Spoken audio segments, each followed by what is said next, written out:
Ovo je treći video i malo ćemo govoriti o restauracijama na hrvatski način.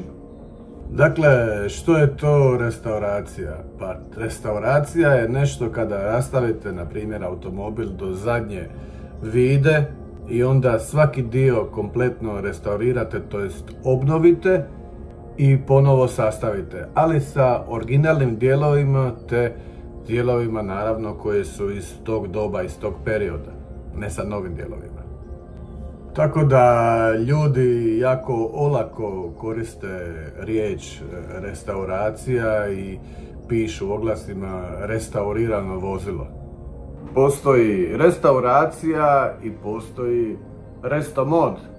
Dakle, restauracija je, kao što sam rekao, obnova vozila u periodu kada je vozilo i napravljeno. Dakle, ako je napravljeno 1973. onda ga obnovite za taj period.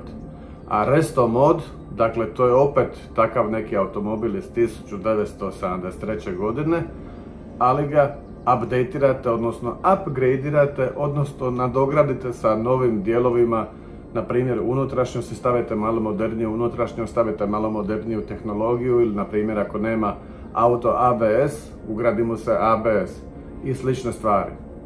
Dakle, listam malo Facebook Marketplace, Index HR, Njuškalo i slično i naletim na Golfa jedinicu 1983. godina u tip-top stanju, restauriran.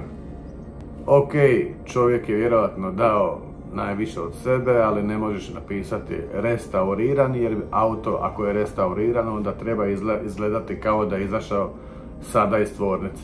Ali ovaj baš tako ne izgleda.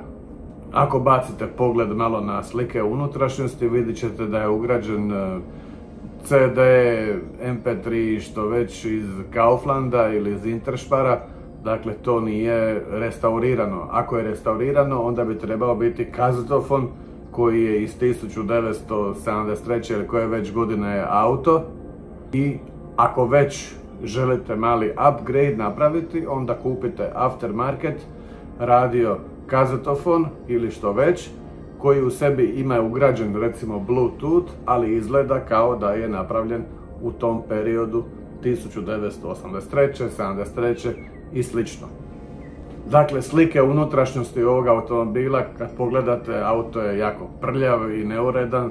To ne može biti auto restaurirano i nazvat ga takvim. Ako bacimo pogled malo na vanjski dio automobila, vidimo ok, auto je opituran i tako dalje, ima neke nove gume ili šta li već. Ali na zadnjem dijelu automobila je instalirana kuka. To sigurno nije došlo serijski sa automobilom, a nazivaš ga restauriranim.